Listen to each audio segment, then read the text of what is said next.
والضحى والليل إذا سجى ما ودعك ربك وما قلى وللآخرة خير لك من الأولى۔ اے پیغمبر، قسم ہے چڑھتے دن کی روشنی کی اور قسم ہے رات کی جب اس کا اندھیرا چھا جائے، کہ تمہارے پروردگار نے نہ تمہیں چھوڑا ہے اور نہ ناراض ہوا ہے، اور یقیناً آگے آنے والے حالات تمہارے لیے پہلے حالات سے بہتر ہیں۔ یہ آیات ایک خاص صورتحال میں نازل ہوئی تھی۔ نبی اکرم صلی اللہ علیہ وسلم اپنے وطن میں دین کی تبلیغ میں مصروف تھے، لیکن صرف چند لوگوں نے ہی اس دعوت کو قبول کیا تھا، پورا معاشرہ ان کے خلاف تھا۔ تو نئے لوگ اس اچھے راستے پر کیسے آئیں گے؟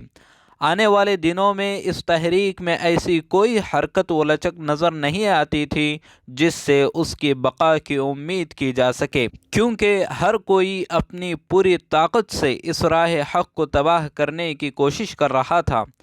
ایک طرف جھوٹے پروپیگنڈے چل رہے تھے تو دوسری طرف لوگوں کو بڑے پیمانے پر گمراہ کیا جا رہا تھا۔ اس تحریک میں شامل لوگوں کا مذاق اڑایا جا رہا تھا، جھوٹے مقدمے لگا کر اور ظلم کر کے انہیں کمزور بنانے کی کوشش کی جا رہی تھی، انہیں بائیکاٹ کرنے اور الگ تھلگ کرنے کی کوشش ہو رہی تھی، حتیٰ کہ چاروں طرف سے حملے کرائے جا رہے تھے۔ ایسے حالات میں اللہ تعالیٰ اپنے رسول سے فرماتے ہیں، اے رسول، پروردگار نے نہ تمہیں چھوڑا ہے اور نہ ناراض ہوا ہے، یقیناً آگے آنے والے حالات تمہارے لیے پہلے حالات سے بہتر ہوں گے۔ ترقی کے ابتدائی مرحلے میں پریشانی یقینی ہے، ایسے حالات سے نہیں ڈرنا چاہیے۔ آپ آگے بڑھتے ہیں تو ہر قدم میں یہ محسوس کریں گے کہ یہ پچھلے مرحلے سے بہتر ہے۔ طاقت، شان و شوکت، عظمت، موقع اور مقام سب واپس آتے ہیں اور آہستہ آہستہ ترقی کرتے ہیں۔ یہ وعدہ صرف مادی دنیا تک ہی محدود نہیں ہے، مادی دنیا میں حاصل ہونے والے مقام سے کہیں زیادہ قیمتی چیز جنت کا ملنا بھی یقینی ہے۔ حدیث سے ہمیں یہ معلوم ہوتا ہے کہ پیغمبر اکرم صلی اللہ علیہ وسلم سے کچھ دن کے لیے وحی کو روک لیا گیا تھا۔ جب اس کا علم دشمنوں کو ہوا تو وہ مذاق اڑانے لگے۔ آئیے اس صورتحال کے بارے میں حضرت جندب رضی اللہ تعالیٰ عنہ کیا فرماتے ہیں۔ جب جبرائیل علیہ السلام کی آمد رک گئی تو مشرک کہنے لگے کہ اللہ نے محمد صلی اللہ علیہ وسلم کو چھوڑ دیا ہے۔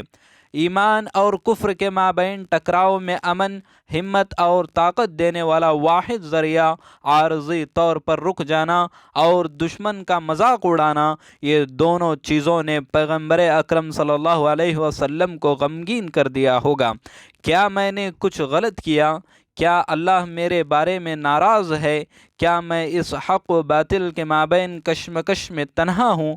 انہوں نے یہ سب سوچا ہوگا، لیکن اللہ تعالیٰ نبی اکرم کو تسلی دیتا ہے، وَالضُّحَى وَاللَّيْلِ إِذَا سَجَى مَا وَدَّعَكَ رَبُّكَ وَمَا قَلَى وَلَلْآخِرَةُ خَيْرٌ لَكَ مِنَ الْأُولَى۔ اے پیغمبر، قسم ہے چڑھتے دن کی روشنی کی اور رات کی جب اس کا اندھیرا بیٹھ جائے، کہ تمہارے پروردگار نے نہ تمہیں چھوڑا ہے اور نہ ناراض ہوا ہے، اور یقیناً آگے آنے والے حالات تمہارے لیے پہلے حالات سے بہتر ہیں۔